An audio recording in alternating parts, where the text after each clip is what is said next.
Hello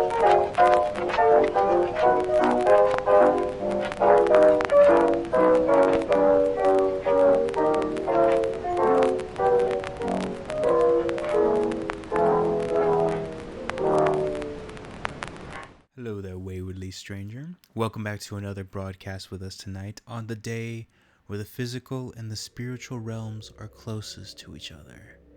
I'm so glad to be joined by you all on this important holiday for telling experiences that defy explanation. Tonight, if you will, as we say in Spanish, we'll be doing una canasta de historias, or for our Spanish challenge friends of the show, a basket full of stories for you all tonight. I'm your host, Ivan, and this is Host of Darkness. These are the stories told to me by two of my best friends of 20 years. I'm going to preface this by saying these two are some of the most honest people I've ever known. And it took them years before they'd speak out to me about this stuff. Once I was able to convince them to tell me about this, the older of the two brothers broke down into tears, abruptly left about halfway through the first story. It's just too traumatic for him to relive. I feel bad for that, and I haven't asked him to speak about it since that day. His younger brother that I'm closer with provided the detail, as well as their cousin who carried a religious title that's essentially an enforcement position designated to deal with the presence of skinwalkers and related threats. This is going to be a really long post, so buckle up. I was told that the Zuni's are a little bit different compared to other reservations in New Mexico, specifically because when the US government sanctioned land to all the native tribes, the Zuni's didn't work with the government. Everybody who traveled through New Mexico knows there's a casino on almost every reservation. The Zuni's do not have a casino because they refuse to work with the government and especially refuse to provide information about their heritage and the land they lived on. My buddy told me the tribal elders taught him that the Zuni's are in that specific area because they're protecting secrets of the land. I'm going to add in a couple details that pertain to the story, and I'll expand on that later. Apparently my friend, the younger brother that I mentioned before, was born with a split tongue, like a lizard, and splits on his pupils instead of being round. And you're probably making the same face I made when I was first told that. But keep in mind, all of this is religious to the Zuni's. They're very serious about all of it. They do not allow non-tribal members to know this knowledge, nor do they allow the presence of non-Zuni's. You can visit if invited, but would not be allowed to stay during certain times. I'll start with the first story they shared when we were about 13 years old. And this is the first experience of many that is too much for my friend to relive. He said he was very young and he woke up abruptly in the night to glass breaking.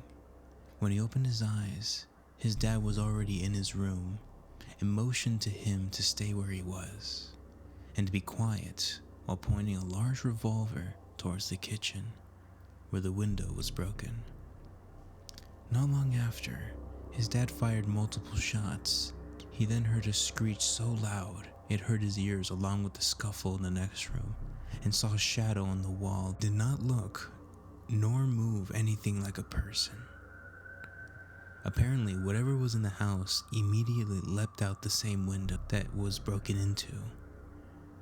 And he said the adults gathered and left to find it shortly after, but was never told what they found, just that it was definitely a skinwalker.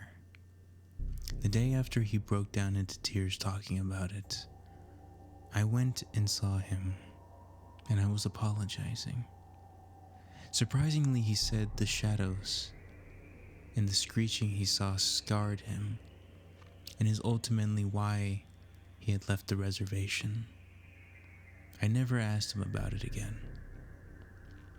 Another instance that the older brother told me was one that left me particularly intrigued, though I'm not sure why compared to some of the other stories. He said they were having some type of celebratory feast one night, and my friend saw what he described as a very small person stealing their food while the adults weren't looking. He said it was about 1 to 2 feet tall, and when he saw it, he immediately shouted to his dad and all the adults. And when he saw it, he immediately shouted to his dad, and all of the adults dropped what they were doing and immediately started chasing it, trying to corner it. This went on for a while, and during the commotion, they realized there were multiple tiny beings, one of which was able to escape into the gutters. He said he remembers everyone trying to reach into the gutters and block them from getting away, but one got away. But one was caught, and he distinctly remembers his uncle holding it up high by the leg and watch it scream out in terror.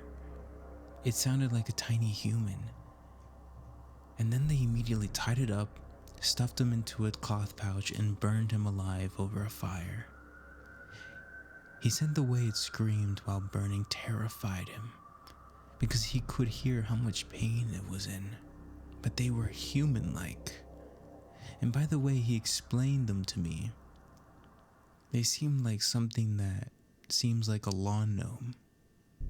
He doesn't know if they're necessarily evil, but they kill every single one they come across.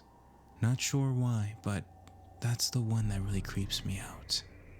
The next one I remember, the two brothers were together somewhere out in the wilderness hunting rabbits just outside the reservation. They were walking home because the sun had just went down, but came across a barely standing shack.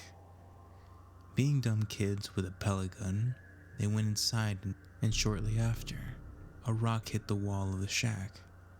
So they immediately go outside, and within seconds notice commotion in the vegetation about 30 feet away. They had one flashlight, so they pointed towards the movement, and a human-looking figure stood up, faced them with its head tilted to the side, and described it as a very, very pale person with facial features that were not human. He said, "I don't know how to explain it, man. It just doesn't look like a person." So upon seeing that, they immediately took off running back home, and as soon as they could, they see coyotes just sitting alongside the trail, sitting off to the side, but all of them were just staring at them with no fear of their presence and followed them all the way back. They said that they were told by the elders they were being warned off, and the commotion in the grass was a skinwalker changing shape. They said they never went back to that area again. And the younger brother said he'd never been so terrified. And I'm glad the younger brother told me about that story instead of his younger brother. The younger brother still today is able to better deal with the harsh realities. He told me that he and his friends would play around this mountain and knew where the entrance to a cave was. They tried to get into the cave, but not far into the entrance, it got too small for him to fit, and even his 10-year-old torso couldn't squeeze through the narrow opening. He said that they were off to the side of the entrance, hiding from another friend walking towards them, and noticed something moving very, very fast, going in and out of the cave entrance. He and his friends said that they went back every day for a week and would watch them for hours, but couldn't ever see what exactly they were, but were astounded by the speed they moved at, but didn't understand how they were getting in and out of the cave entrance as if they were bigger than him. He was forbidden from ever going back after the adults found out what he and his friends were up to. And as for their cousin, that carries the title going to those who are there to deal with skinwalkers. I ended up getting pretty close to him too, since his cousins were like family to me, and I picked his brain one night, and he said they considered them a manifestation of pure evil. They're ruthless, and they know they're not supposed to be around the Zuni people, and they're fully aware of their actions. If they find a skinwalker is near, they immediately hunt it down, catch it, string it up upside down over a fire, and burn it alive till there's nothing left, bones and all. During that process, he said the sounds they make is like nothing you'd ever hear anywhere else. He said you don't kill them with bullets. There's different levels to their abilities. They can affect you in a variety of ways, but always in a negative fashion, such as leaving you sick or dead. If I remember correctly, there's a time every year where everyone but him and others with their titles stay inside and lock the doors and block the windows. And then he will then walk the town in specific clothing, chanting specific words, then hunt skinwalkers with his peers. I didn't really understand, but it is implied that skinwalkers are expected to be present around that time.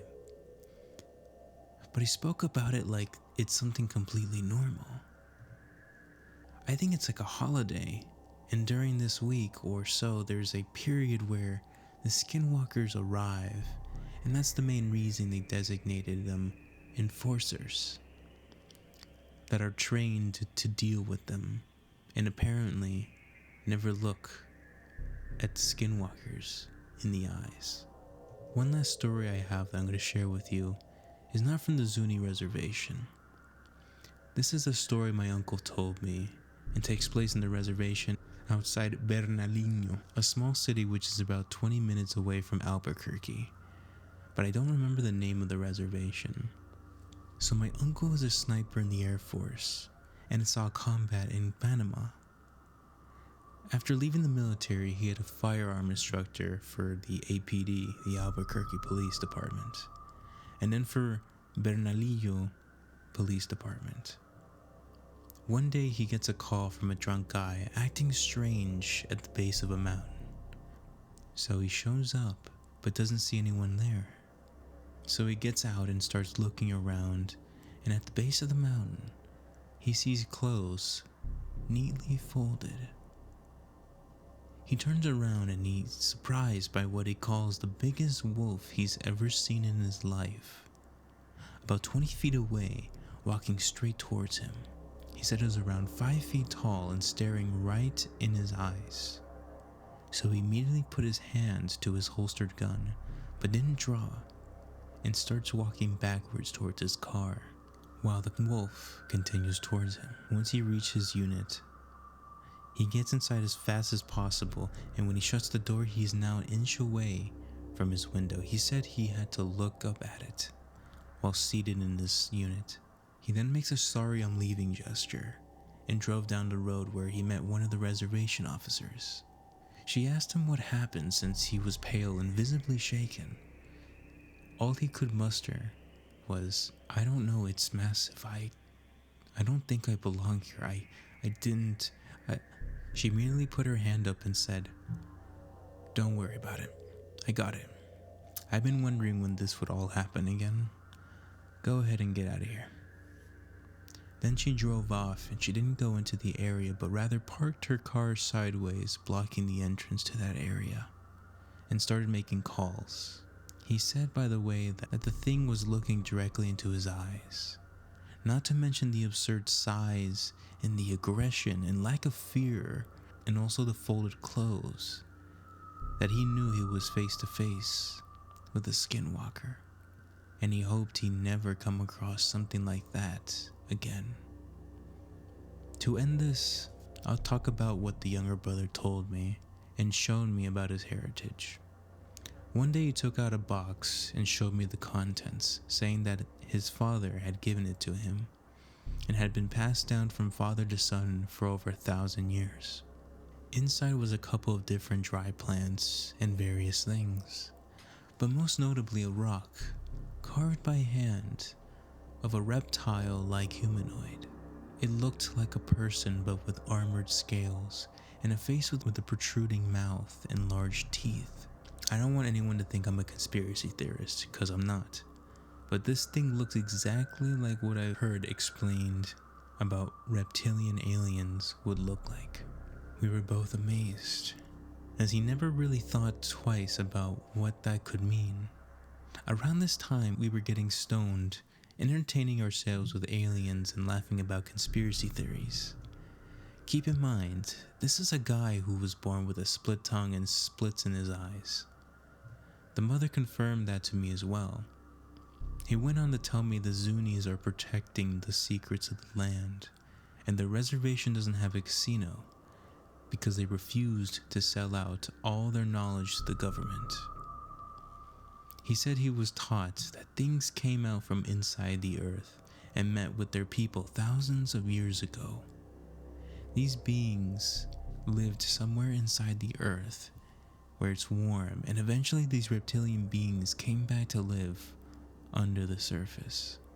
I don't remember if they went back into the earth after they had some feud or war, or if it was just because of outsiders arriving, but after that, they met the ancient Zuni for a short time and they bred with each other.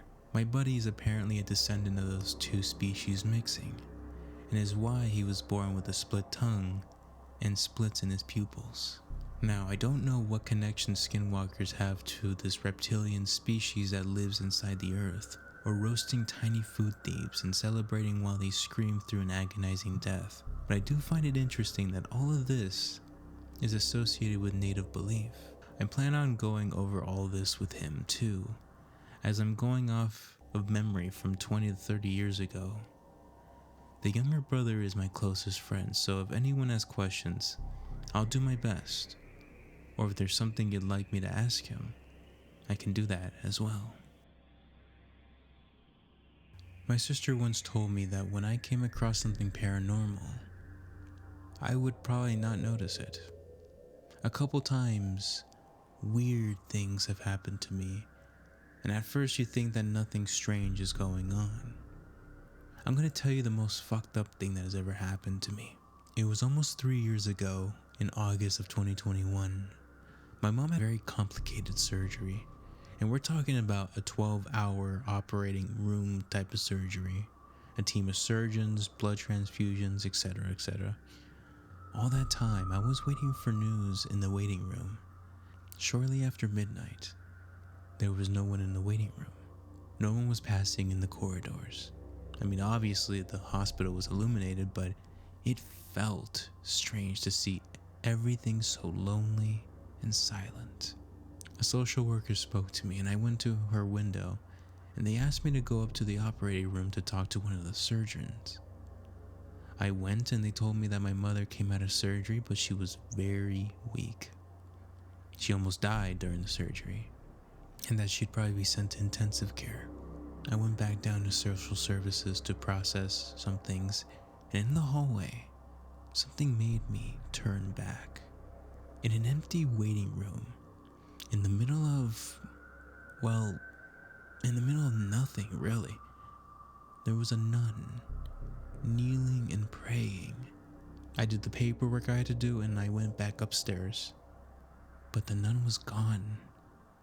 It had only been around 10 minutes. It really hadn't been that long. I went home, and it was almost around 1 a.m. In the Uber I was taking, that's when I started to think about the illogicality of all this. The nun had to pass in front of me on the way out. She didn't pass by me, but she was gone. The nun also had to pass by the hospital chapel to get to where she was praying. So why pray in the middle of an empty waiting room and not the chapel? And I had never seen a nun in that hospital. And in fact, I'd never seen a nun or any religious person inside of one ever. By the way, here's the picture that I took.